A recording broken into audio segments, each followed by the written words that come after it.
In this video, I'm going to show you everything that's in my camera bag for 2025, all the gear that I use to shoot YouTube videos and vlogs and talking head videos, as well as some camera gear that I use for taking photos on the weekend and during travels and things like that. This isn't about having the best and latest and most expensive gear. This is a simple portable run and gun system that I prefer to have that makes making videos a lot more simple and a lot more pleasant than lugging around backpacks full of thousands and thousands of dollars worth of gear. So the bag itself is from Earth.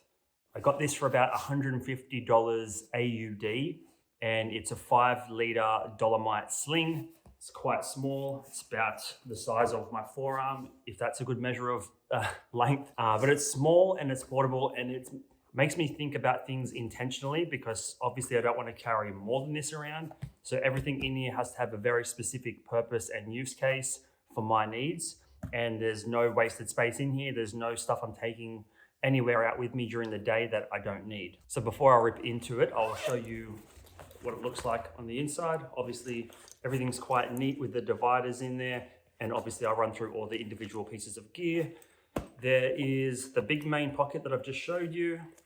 There's a pocket on the back here, and I guess we'll start off with that. In there right now, all I'm really carrying is a small micro SD card holder. I got this one off Amazon. It holds 16 micro SD cards.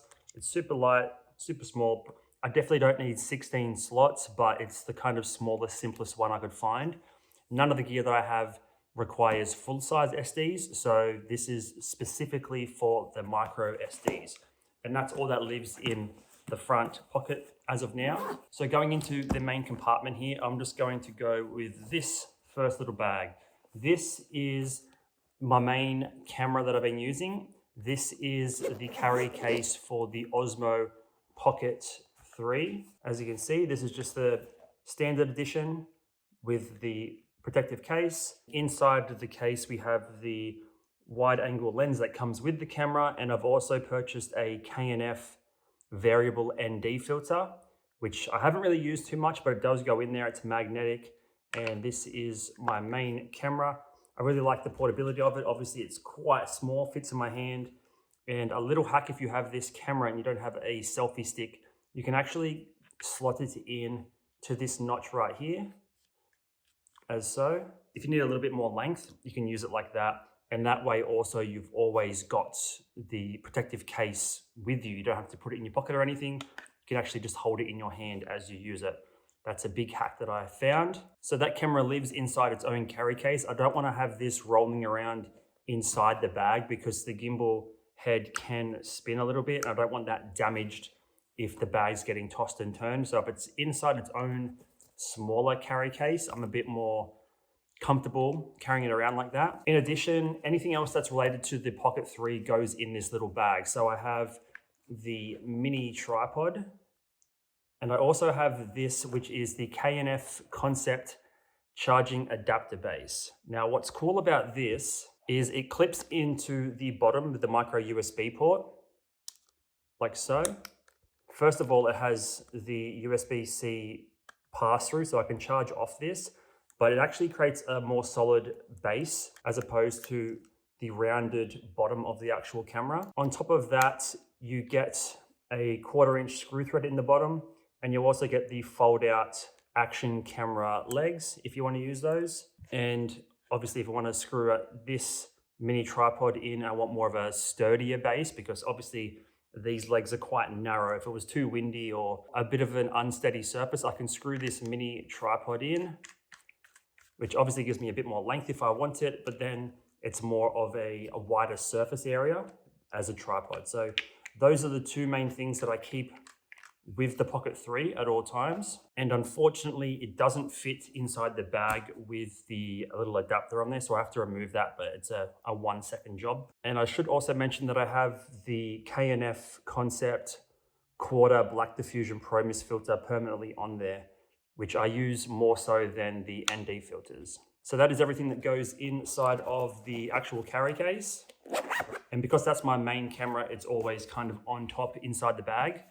The next thing I want to show you is the next camera, the secondary camera, which is the Osmo Action 4, with the small rig camera cage attached, so it can get a bit more beaten up inside the bag, or it's a bit more durable for my needs. I have the black mist filter as well on here, so the same one as I have on the Pocket 3 for a bit more of a blurring of the background lights and things like that, so it's not as harsh. And hopefully you can see the bag. This just sits inside here like this, and if I pull it all out together, it's kind of like an L shape put together. So this is how it all slides out.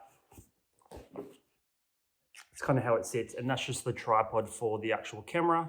And basically the magnetic quick adapter goes straight onto that PG Tech tripod. So I can quickly extend it out as far as I need. I can rip these legs out as a tripod as well.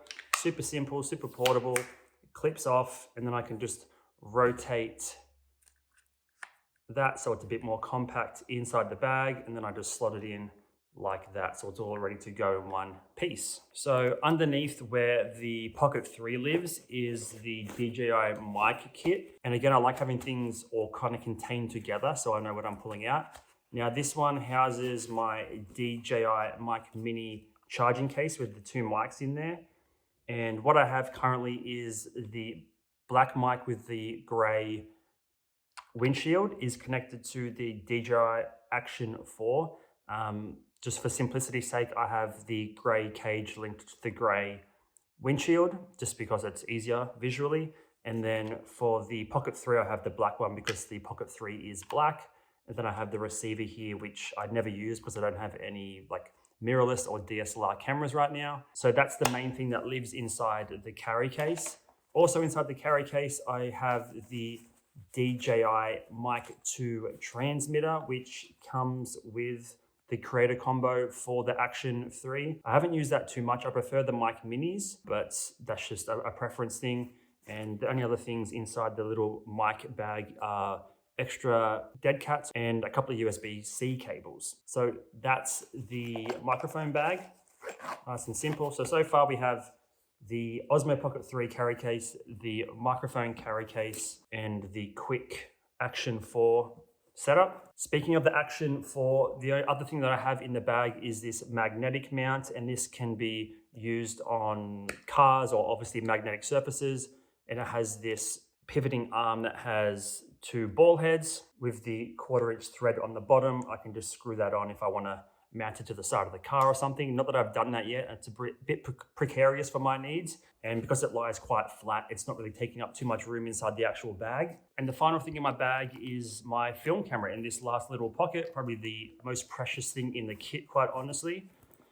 This is my Olympus Pen F film camera. This is from the 60s, a nice 35mm film camera. Beautiful little thing. And the rope is from Hung Supply. I think it's called a rain rope. That's what lives in the final pocket of the bag. So it's all quite simple. There's not a lot of accessories and gear. Everything is very intentional and purposeful. Now, I will say there's a couple of extra little things that don't necessarily go in my camera bag, but are very crucial for my video creation process. So I'll take you to my desk now to show you those last few things. So the last couple of things I wanted to show you was this little setup here, and it's quite crucial to my YouTube video making process. So I have this small rig magic clamp. It has a couple of pivoting arms, as you can see, and it's clamped to the back of this monitor stand. And on the end of it, I have this little setup that I thought was quite interesting, and it's turned out to be super, super practical. So what I have is the Falcam F38 quick release plate. As you can see, quick release. So this is the base, and the plate is actually attached to the Pocket 3 battery extender. And what's cool is I have a USB-C cable running up through the back. So this thing is constantly charged. I don't leave it on for too long. Once it's fully charged, I can pull out the USB-C cable. But what's really neat is whenever I want to either upload footage or charge the actual Pocket 3, I can pop it on there and it's currently charging. And then if I want to transfer files, it's ready to go in 2 seconds. Not only that, but it's at the perfect height where it's at eye level to record me for videos and stuff. So this is a really, really cool setup, and I love having it here. It takes no time at all to charge, to transfer files and to film. Now, because of that, the camera itself and the battery extender are always charged. But what's cool is if I can just unplug the USB-C cable, I can plug in my Action 4 and transfer files and do the same thing with that cable there. But I can actually hit this quick release plate and pull it out. And having this quick release plate permanently attached to the battery extender means I've always got a more stable base as well, same as the K&F concept one I showed you earlier. So this is also just as crucial in terms of my camera gear as what the stuff in the bag is. So I just wanted to quickly show that. It's a neat little concept. I had these F38 Falcam plates already in my cupboard, so that was super helpful, but I love having this set up and ready to go. It just saves so much time. So if you have any suggestions about gear that I should add or replace from my camera bag or even on my desk setup here, please leave me a comment below. Like the video, subscribe to the channel if you're new here. And in the meantime, I'll leave you with this video, which are my favorite photos taken on the Olympus Pan F so far this year. Thank you guys. I'll see you in the next video.